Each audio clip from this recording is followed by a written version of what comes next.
কথাই বলে কীর্তিযস্য সজীবতি। আমাদের প্রাণকেষ্টর বেলা কিন্তু তার অন্যথা দেখা যাচ্ছে।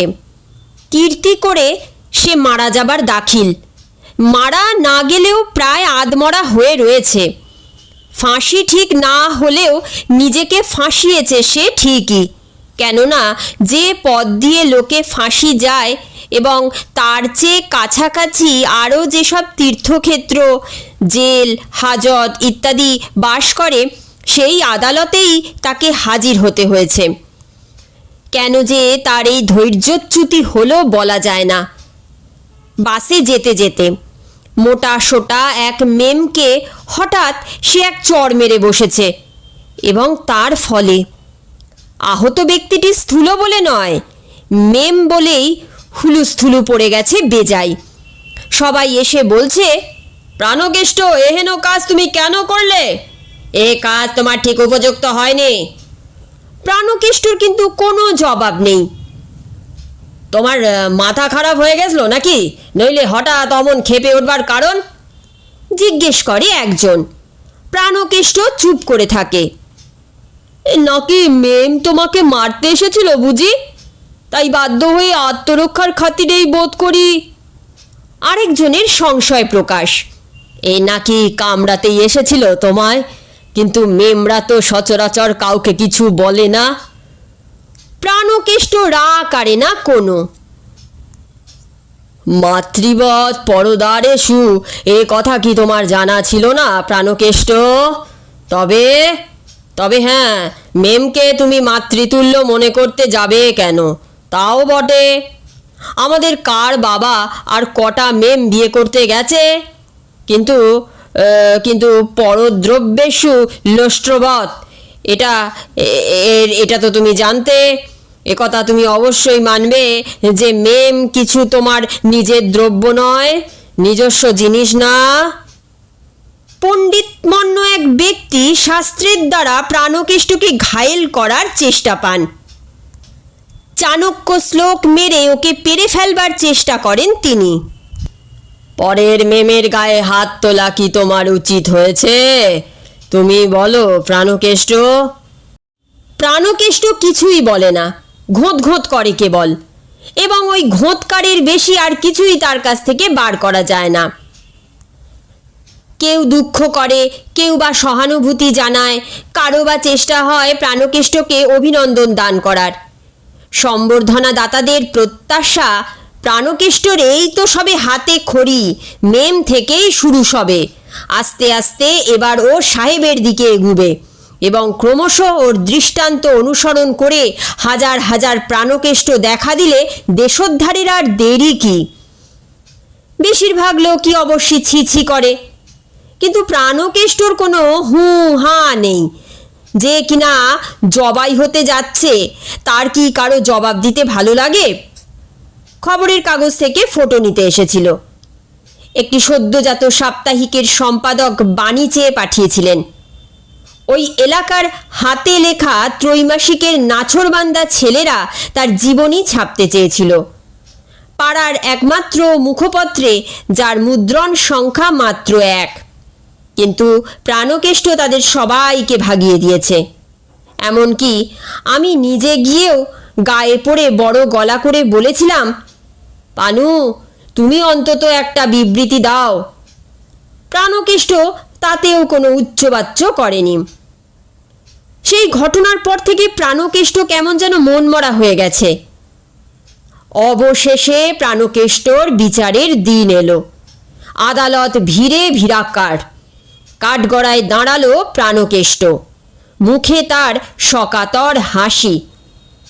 এক বাক্যে বীর এবং কাপুরুষ আখ্যা যুগপত লাভ করলে যেমন হাসি মানুষের মুখে দেখা যায়, প্রাণকেষ্ট এইবার মুখ খুলবে আশা করে সবাই। কিন্তু প্রাণকেষ্ট মুখ খোলে না। প্রাণকেষ্ট উকিল দেয়নি, নিজেও জেরা করছে না। সাক্ষীরা একে একে সাক্ষ্য দিয়ে যায়। সেদিনকার বাসের সহযাত্রীরা তার সেই বিখ্যাত অপচেষ্টার আদ্যপান্ত বৃত্তান্ত সমস্তই প্রায় ঠিক ঠিক বলে যায়। প্রাণকেষ্ট কান পেতে শোনে। অধোবদনে ম্লান মুখে শুনে যায় প্রাণকেষ্ট। অবশেষে হাকিম নিজেই প্রাণকেষ্টর জবানবন্দি চান। কেন সে এমন হঠকারিতা করে বসল তার কৈফিয়ত তলব করেন তিনি। প্রাণকেষ্ট মুখ খুলল। অবশেষে মুখ খুলতে বাধ্য হলো সে। শুনুন ধর্মাবতার, তাহলে বলি। ম্লান হেসে শুরু করল প্রাণকেষ্ট। কেন যে এমনটা ঘটে গেল বলি তাহলে।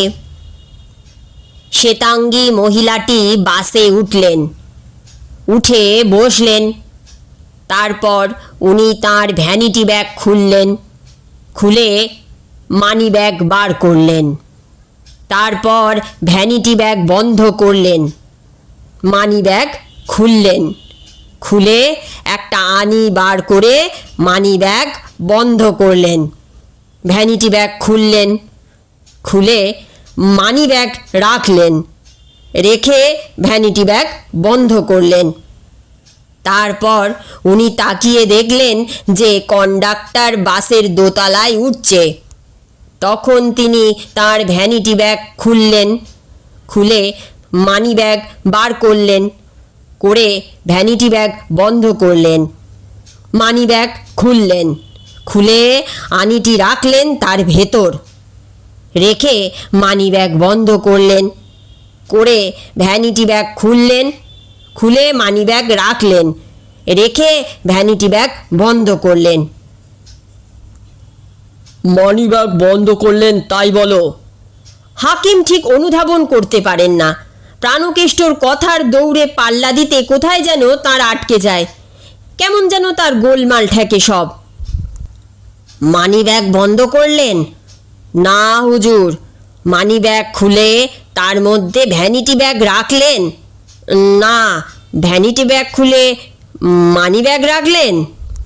নাকি মানি ব্যাগ খুলে ভ্যানিটি ব্যাগ বার করে তার ভেতর আনিটি রেখে তারপর ভ্যানিটি ব্যাগ বন্ধ করে? না, তাও তো নয়। তাই হয় বা কী করে? মানি ব্যাগের ভেতর কি ভ্যানিটি ব্যাগ রাখা যায় কখনো? আপনি সমস্ত গোলমাল করে দিলেন হুজুর, আমার সব গুলিয়ে যাচ্ছে কেমন। দাঁড়ান হুজুর, আবার তাহলে সেই গোড়ার থেকেই খেই ধরি। প্রাণকেষ্ট আবার গোড়ার থেকে গড়াতে লাগলো। যেখানে আটকে ছিল প্রায় সেখান অবধি গড়গড় করে গড়িয়ে এলো এক খেয়ায়। এই তখন উনি দেখলেন যে কন্ডাক্টর বাসের দোতলায় যাচ্ছে। দেখে ফের তিনি তার ভ্যানিটি ব্যাগ খুললেন, খুলে মানি ব্যাগ বার করলেন, বার করে ভ্যানিটি ব্যাগ বন্ধ করলেন, বন্ধ করে মানি ব্যাগ খুললেন। বন্ধ করে মানি ব্যাগ খুললেন? হাকিমের খটকা লাগে। সে আবার কেমনটা হলো? দ্বিধায় পড়ে আবার তিনি বাধা দেন। বন্ধ করছেন আবার খুলছেন, দু রকমের দুটো কাজ একসঙ্গে হয় কি করে? কি করে হয় বলতে পারবো না হুজুর, তবে হচ্ছিল, হয়েছিল, এইটুকুই খালি বলতে পারি। একটা খুলছেন আর একটা বন্ধ করছেন, একটার পর একটা ঘটে যাচ্ছে। প্রাণকেষ্ট প্রাণের কথাটি প্রাঞ্জল করার জন্য প্রাণপণ করে। ও বুঝেছি। হাকিম মাথা নেড়ে বলেন, আচ্ছা বলে যাও। প্রাণকেষ্টর করুণ সুরে শুরু হয় পুনরায়। তখন উনি দেখলেন যে কন্ডাক্টর বাসের দোতলার দিকে হেলে দুলে রওনা দিচ্ছে। অতএব আবার উনি ওর ভ্যানিটি ব্যাগ খুললেন, খুলে মানি ব্যাগ বার করলেন, মানি ব্যাগ বার করে ভ্যানিটি ব্যাগ বন্ধ করলেন। কোনটার ভাগ্যে কি ঘটছে ভালো করে লক্ষ্য করুন হুজুর। তারপর ভ্যানিটি ব্যাগ বন্ধ করে মানি ব্যাগ খুললেন, মানি ব্যাগ খুলে তাঁর আনিটি যথাস্থানে রাখলেন, রেখে মানি ব্যাগ বন্ধ করলেন। তারপর তাঁর ভ্যানিটি ব্যাগ খুললেন, খুলে মানি ব্যাগটি রাখলেন ভেতরে, রেখে ভ্যানিটি ব্যাগ বন্ধ করলেন। তারপর তিনি কন্ডাক্টরকে সিঁড়ি দিয়ে নামতে দেখলেন, দেখে ফের তার ভ্যানিটি ব্যাগ খুললেন, খুলে মানি ব্যাগ বার করলেন, বার করে ভ্যানিটি ব্যাগ বন্ধ করলেন। তারপরে মানি ব্যাগ খুললেন, খুলে একটা আনি বার করলেন, এবং মানিব্যাগ বন্ধ করলেন। হাকিমের আর সহ্য হয় না। থামো থামো, বিলকুল চুপ! বিশ্রী রকম চেঁচিয়ে ওঠেন তিনি। তুমি আমায় পাগল করে দেবে দেখছি। আজ্ঞে, আমারও ঠিক তাই হয়েছিল বোধহয়। ম্লান হাসির সঙ্গে করুণ স্বরের মিকচার করে প্রাণকেষ্ট বলল, কিন্তু হুজুর বলেছেন সব কথা খুলে বলতে, কিচ্ছুটি না গোপন করে, সমস্ত খোলসা করে বলতে বলেছেন আমায়। তাই আমারও না বলে উপায় নেই। যেমন যেমনটি আমি দেখেছি তেমন তেমনটি হুজুরকেও আমি দেখাতে চাই। তারপর তিনি করলেন কি, মানিব্যাগ বন্ধ করে তার ভ্যানিটি ব্যাগটা খুললেন। খুলে, বটে, হ্যাঁ, দেখাতে চাও? আমার সামনে দাঁড়িয়ে আমাকেই তুমি দেখাতে চাও? এত দুরাস পর্দা! হাকিমের চোখ মুখ যেন কিরকম হয়ে ওঠে, আর তার হুকুম কি হুমকি ঠিক বলা যায় না।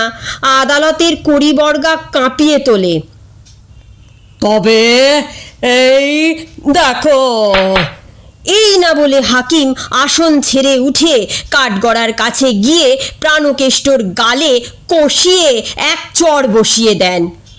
এই দেখো তবে, হয়েছে এবার? হুজুর, আমিও এর বেশি কিছু করিনি, প্রাণকেষ্ট সকাতরে জানায়।